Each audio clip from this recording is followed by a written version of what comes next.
première vue, ça peut sembler un peu étrange de mettre Habermas et crise dans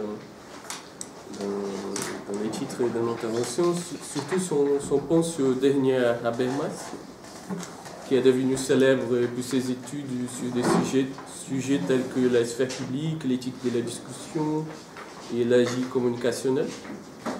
Toutefois, face à la crise actuelle du capitalisme, il peut être productif de révisiter un moment de son expérience intellectuelle qui a été, en mon sens, reléguée à l'arrière-plan. Il s'agit des théorèmes des crises du capitalisme tardif que Habermas a élaboré d'un ouvrage intitulé « Problème de légitimation dans le capitalisme avancé » qui date de 1973. Et bon, dans cette intervention, je voudrais soutenir qu'à un moment où la théorie critique se trouve face au défi de ramener au centre de sa production la réflexion sur les déséquilibres internes et les limites du capitalisme, les genres d'analyse que Habermas engage dans ses livres peuvent nous offrir, peut-être, certains éléments d'inspiration pour faire des diagnostics du capitalisme contemporain. Voilà. La crise économique mondiale qui a débuté en 2007-2008 dans les centres du capitalisme nous a rappelé la vieille thèse marxiste selon laquelle les crises sont un élément constitutif du capitalisme. Un défi que se pose à la théorie sociale critique aujourd'hui est donc celui de rendre compte de l'idée que le capitalisme peut rencontrer des problèmes ou des limites internes sans tomber dans les vieux problèmes du mécanicisme ou du catastrophisme. En outre, il faut considérer que le capitalisme est un phénomène social complexe et ne se limite pas à la dimension strictement productive de l'économie, disons. Ainsi, les phénomènes de la crise du capitalisme doivent être pris comme l'un des moments privilégiés de la théorisation critique.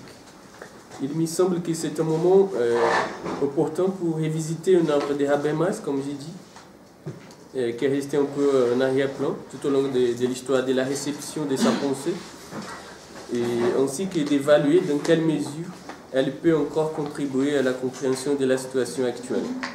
Bon, dans cette ouvrage, les problèmes de légitimation dans les capitalismes tardifs, Habermas a montré qu'il est possible de continuer à travailler avec l'idée d'une crise du capitalisme, même dans un capitalisme organisé ou étatisé. Vu que la politique n'est plus un phénomène de superstructure, selon Habermas, dans la dynamique du capitalisme avancé, il cherche à saisir les capitalismes non seulement comme un mode de production, mais comme une formation sociale complexe soumise à d'autres types de crises que celles strictement économiques. Et s'adresser au capitalisme dans son sens le plus large, Habermas a également été en mesure d'identifier les points de tension et les limites que le capitalisme impose, par exemple, à la démocratie. Maintenant, je vais parler un peu comment Habermas a fait le diagnostic du capitalisme de son époque. Comme le capitalisme de la seconde moitié du XXe siècle n'est plus celui de l'époque de Marx, c'est-à-dire, pour Habermas, le capitalisme libéral ou concurrentiel, la question qu'il pose par rapport à la théorie des crises est la suivante. La contradiction fondamentale de la formation sociale capitaliste reste-t-elle intacte dans les phénomènes du capitalisme organisé ou la logique de la crise a-t-elle changé? Peut-on toujours garder l'explication marxiste orthodoxe de la crise du système? Et pour répondre à ces questions, il faut d'abord comprendre dans quel sens les capitalismes ont changé. Pour aller vite, selon Habermas, l'expression capitalisme organisé ou régulé par l'État concerne en gros deux classes de phénomènes. D'une part, les processus de concentration des entreprises, l'apparition des corporations, des sociétés nationales et multinationales, et l'organisation du travail, des capitaux et des marchandises. D'autre part, l'effet que l'État interventionniste se mêle dans les espaces fonctionnels du marché. Les résultats est que l'État et la société ne peuvent plus être vus à partir de la métaphore base-superstructure, car les rapports capitalistes des productions ont été, selon les mots de Habermas, repolitisés. Après la présentation du diagnostic très brève du capitalisme tardif, il manque une analyse de la manière dont Habermas conçoit précisément les possibilités des sorties de cette situation et idéalement des réalisations de l'émancipation. Sous les conditions du capitalisme tardif, son hypothèse centrale affirme que la tendance persistante, ici j'ai cité Habermas, la tendance persistante qui mène à des perturbations dans la croissance capitaliste peut être administrativement transformée et progressivement déplacée à travers les systèmes politiques vers les systèmes socioculturels. Ainsi, Habermas se distingue de Marx dans la mesure où il ne localise plus dans la dimension économique les principales sources de crise. En même temps, il est prêt à explorer des nouveaux types de crises qui peuvent apparaître dans d'autres secteurs de la société, tels que les systèmes politiques ou la dimension culturelle. En effet, dans la théorisation générale de la crise élaborée par Habermas, l'accent n'est plus tout simplement mis sur l'évolution du mouvement économique, mais plutôt sur l'interdépendance et la cohérence potentiellement problématique entre les voies évolutives de chaque sous-système, en pensant l'économie, la politique et la culture. De cette influence réciproque entre des sous-systèmes, on ne conçoit plus seulement une crise du système, mais potentiellement une variété de crises des multiples dimensions, telles que la crise économique, qui continue à exister, mais aussi la crise des rationalités, la crise de légitimation et la crise des motivations. Moi, je vais parler très brièvement des trois types de crises que Habermas identifie. C'est la crise administrative, la crise de légitimation et la crise des motivations. En commençant par la crise administrative, dans les capitalismes tardifs, la contradiction fondamentale du capitalisme se déplace du système économique vers les systèmes administratifs à la suite de l'intervention de l'État et de l'amortissement des perturbations engendrées par les dysfonctionnements économiques. Ainsi, les cycles économiques donnent lieu à l'inflation, à la crise chronique dans les secteurs des finances publiques. L'État se retrouve face à deux tâches fondamentales. D'une part, il convient d'encourager les maintien du mouvement d'accumulation du capital, et de l'autre, il doit s'assurer de la loyauté des masses. Or, la socialisation de la production, qui est axée sur des objectifs privés, comporte des exigences auxquelles l'appareil d'État ne peut pas répondre parce qu'elles sont paradoxales, justement.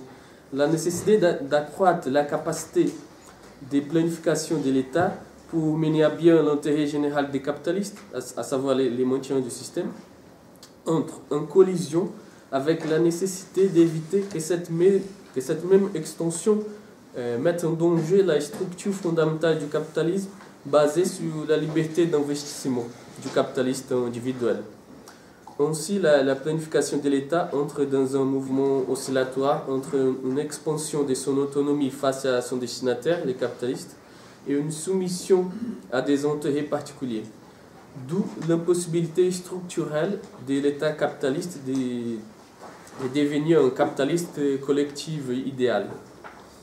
Cependant, malgré l'importance de la crise administrative, Habermas considère que les crises socioculturelles sont les plus pertinentes. D'autant plus qu'il ne travaille plus avec l'idée d'une catastrophe systémique dans laquelle une crise administrative ou fiscale de l'État remplacerait la crise économique.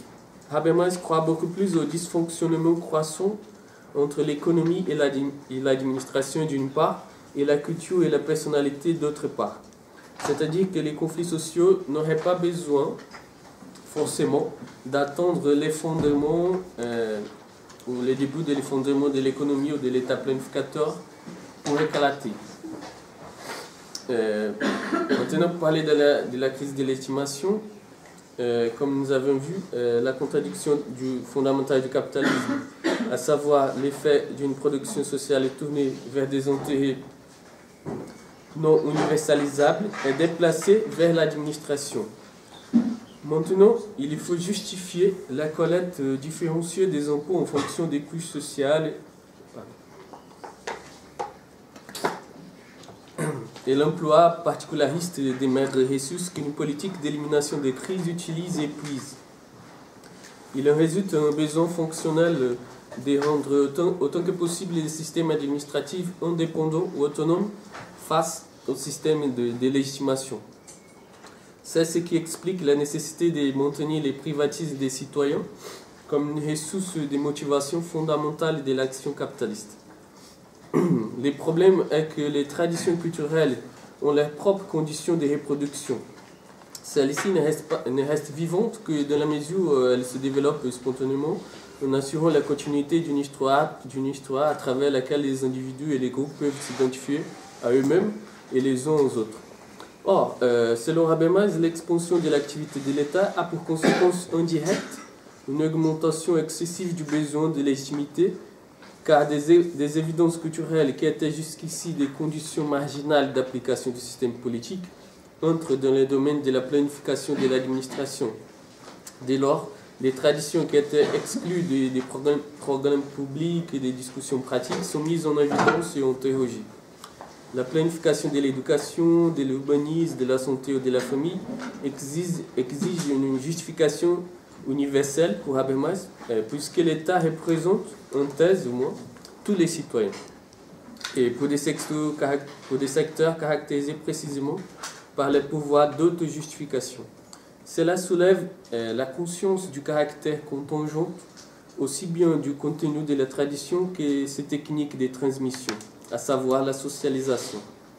Ainsi, sur tous les plans, la planification administrative implique involontairement une perturbation et une publicité qui affaiblissent les potentiels des justifications des traditions qui ont perdu leur caractère spontané.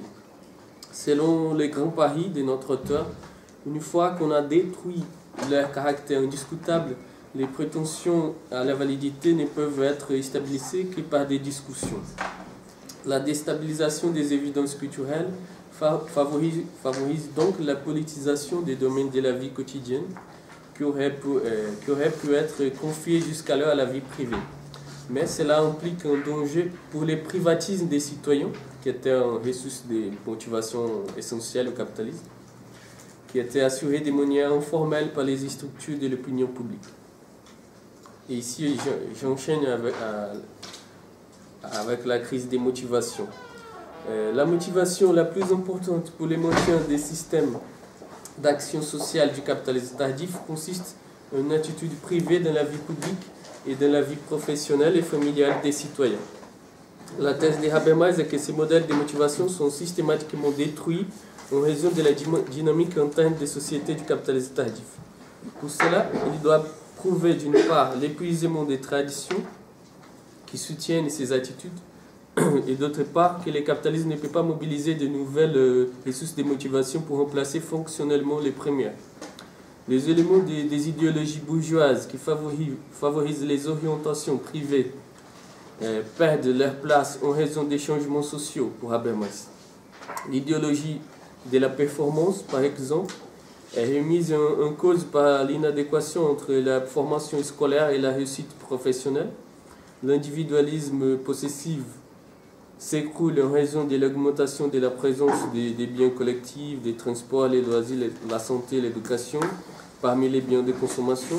Et enfin, l'orientation vers des valeurs d'échange est compromise à cause de l'affaiblissement de la socialisation du marché. Bien sûr qu'Habermas, à cette époque-là, il pensait surtout au capitalisme européen fondé sur l'État social. Selon les diagnostics de Habermas, l'érosion des réserves des traditions précapitalistes et capitalistes engendre des structures normatives résiduelles qui ne sont pas adaptées à la reproduction du privatisme de la vie civique et familiale. Il y a donc une sorte de conflit entre des valeurs proposées par les systèmes ou la dimension socio-culturelle et les valeurs réclamées pour les maintien des systèmes politiques et économiques structurés en classes.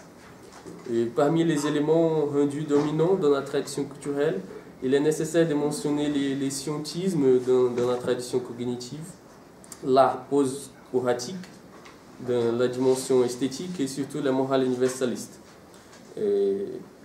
Pour résumer, l'avènement d'une éthique communicationnelle selon laquelle seuls des ontologies universalisables sont susceptibles d'être acceptées dans une discussion collective libre des contraintes est certainement le plus important parmi les éléments culturels issus des idéologies bourgeoises qui produisent un effet de blocage sur le développement des systèmes économiques et politiques. Ce dernier aspect est celui qui explique plus clairement cet effet de blocage, puisque le capitalisme avancé doit stabiliser la contradiction fondamentale d'une production socialisée appropriée en fonction d'intérêts particuliers, non universels justement. Par conséquent, la propagation possible de l'éthique communicationnelle dans les processus de socialisation est un élément clé pour le déclenchement d'une crise de motivation dans le capitalisme tardif. Et Habermas voit dans la crise d'adolescence et dans les mouvements des étudiants les premiers effets de ces nouveaux modèles de socialisation. Maintenant, comme j'ai peu de temps, je vais juste parler un peu comment j'envisage de manière très très schématique une possibilité de peut-être d'actualiser cette stratégie habermasienne de cette époque-là. Le texte de 73 peut être soumis à de nombreuses critiques importantes. Si l'on considère la situation contemporaine les critiques sont renforcées par la dynamique actuelle du capitalisme néolibéral. Axel Honneth, par exemple, a élaboré une critique importante du modèle des problèmes de légitimation qui va dans ce sens. Dans un article sur les paradoxes du capitalisme contemporain, il montre que Habermas s'est trompé sur le fait que les ressources motivationnelles du capitalisme ont été épuisées. Selon lui, le capitalisme contemporain a réussi à mobiliser de nouvelles ressources de motivation. Ici, il se base surtout sur les études de Boltanski et Chiapello. En outre, avec les reculs du temps, il devient clair qu'il existe un déficit fondamental dans l'analyse de Habermas. Étant donné qu'il a pris pour objet les capitalismes de type européen et réglementés par l'État, il a clairement sous-estimé l'importance de la dynamique proprement économique, ainsi que de ses crises potentielles, y compris les crises financières. Cependant, malgré tous ces problèmes-là, les types d'entreprises que Habermas effectue dans cet ouvrage peut encore, à mon avis, nous offrir des éléments d'inspiration importants pour des diagnostics futurs. Il faut rappeler que le capitalisme contemporain ne correspond certes pas à celui de l'Europe des années 60-70, mais il ne coïncide pas non plus avec celui de l'époque de Marx, dans lequel des éléments extra-économiques, notamment l'État, avaient un poids peut-être beaucoup plus faible. En outre, des facteurs tels que la mondialisation et la financiarisation, qui limitent mais n'éliminent pas l'importance des interventions des États-nations, rendent le capitalisme actuel encore plus complexe. En dépit de l'idéologie libérale du non-interventionnisme étatique, c'est une illusion de croire que l'économie du marché fonctionnerait aujourd'hui sans la régulation étatique, ou sans une régulation étatique. L'évolution des politiques macroéconomiques depuis la grande crise de 29 est devenue claire en 2008 quand, avec les systèmes financiers mondiaux, sur les plans de se désintégrer, les États-nations ont cherché à rétablir la confiance économique en socialisant les mauvais prêts à consentir afin de compenser la consolidation fiscale. Dans ce contexte, la pertinence d'une crise administrative, cette fois directement engendrée par une crise financière, peut probablement se montrer dans la question de la consolidation des finances publiques, dont l'exemple le plus célèbre a eu lieu lors de l'épisode de la crise de la dette souveraine en Europe en 2011. Comme Habermas l'avait déjà diagnostiqué en 1973, l'État interventionniste est confronté au dilemme d'avoir à répondre à deux tâches fondamentales. D'une part, il doit encourager le maintien du mouvement d'accumulation du capital, et d'autre part, il doit veiller à la loyauté des masses. Et pour cela, il doit maintenir un certain degré d'autonomie face à l'intérêt des citoyens. Pour résumer un peu, parce que j'ai peu de temps, je peux mentionner aussi, certes, par contre, il est certainement plus difficile de parler actuellement d'une crise de légitimation et de motivation, mais cette tension entre les capitalistes contemporains et la démocratie des États-nations qui sont soumises, par exemple, au dictat des capitalistes financiers, peut y contribuer éventuellement. Je ne peux pas développer pleinement ce point ici, mais d'autres facteurs sont certainement nécessaires pour déclencher une éventuelle crise de légitimation et de motivation. Un élément de possible déstabilisation du système de légitimation du capitalisme est peut-être comme Habermas l'avait prédit en 1973, les déclins de l'idéologie de la performance, selon laquelle les récompenses sociales devaient être distribuées sur la base des performances individuelles. Cependant, dans le contexte actuel, les raisons de ce déclin seraient beaucoup plus liées à l'augmentation spectaculaire au cours des 20 dernières années des niveaux d'inégalité dans les pays développés, surtout aux États-Unis, comme montrent les analyses des économistes tels que Thomas Piketty et d'autres. Et une telle idéologie est en effet très présente dans l'esprit populaire. Si cette tendance se poursuit, ce qui en soi pourrait signifier une crise sociale, les slogans tels que celui de l'égalité des chances ou de self-made man peuvent perdre leur efficacité pratique. Et on peut mentionner aussi une crise écologique due au réchauffement climatique et d'autres choses. Bon, pour conclure, si après la crise de l'État-providence et la montée et crise du néolibéralisme, on a raison de souligner le retour de la critique du capitalisme au centre de la théorie critique, la grande question qui se pose est celle de savoir comment et au nom de qui critiquer le capitalisme aujourd'hui. Quel concept critique devait être privilégié ici? L'exploitation, la réification, la dépolitisation, ou un autre concept ou une articulation des plusieurs. Quoi qu'il en soit, puisque les quelques dernières années ont servi à nous rappeler que le capitalisme n'est pas un système permettant une stabilité à long terme, même sous l'interventionnisme de l'État, les crises doivent être théorisées en tant que limites et contradictions internes du système. Et dans un capitalisme de plus en plus complexe, soumis à des crises multidimensionnelles, où le capitalisme ne constitue pas qu'un mode de production, mais il produit tout un monde culturel, un monde social, un monde politique, la démarche de Habermas d'un problème de légitimation peut nous servir de source d'inspiration. En ce sens, à mon avis, elle mérite d'être revue et dans une certaine mesure réactualisée. Voilà.